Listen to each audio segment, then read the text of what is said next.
Eliane Francfort avait 6 ans quand la guerre a commencé. Originaire de Nancy, née de parents polonais, elle était en vacances avec sa famille. Les souvenirs restent intacts. Je me souviens très bien le jour de la déclaration et l'abattement de ma mère à la déclaration de guerre. Mais je me souviens d'une atmosphère assez lourde. Voilà. Hein, et puis nous avons fait nos bagages pratiquement tout de suite et nous sommes rentrés à Nancy. Condamné à porter l'étoile jaune, son père s'enfuit en zone libre. Eliane et sa mère le rejoignent quelques mois plus tard. La petite fille vit une enfance privilégiée. Le bonheur d'être avec ses parents assouplit ses craintes. Et c'est ensemble qu'ils échappent aux rafles et aux dénonciations. Donc il se trouve qu'il y avait une jeune fille qui était nancéenne, qui était juste le jour où on a su qu'on était dénoncé. Donc je suis partie avec elle et on a rejoint mon oncle et ma tante. Il y a un gendarme du chef-lieu de canton qui est venu nous prévenir que le lendemain, il y aurait une rafle dans ce village.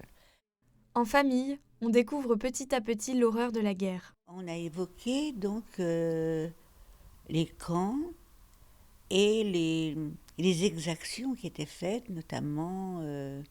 Mais on ne pouvait pas le croire. Je me souviens qu'on a ri tellement ça nous semblait invraisemblable. La guerre, c'est terrible pour tout le monde, mais en plus, les enfants juifs, ils avaient peur quand il y avait une voiture qui s'arrêtait devant la maison. On se disait, ben, ça y est, c'est pour nous.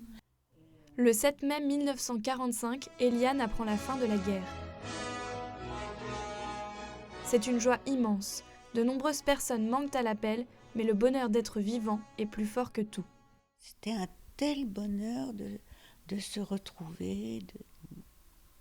En toute liberté, sans avoir le poids de se dire Oui, oui, d'être vivant, de penser qu'on était vivant, qu'on avait pu s'en sortir. 70 ans plus tard, l'incompréhension est toujours là. Non, je pouvais pas comprendre qu'on dénonce des gens qui n'ont rien fait, qui sont coupables de quoi? D'être nés, c'est tout.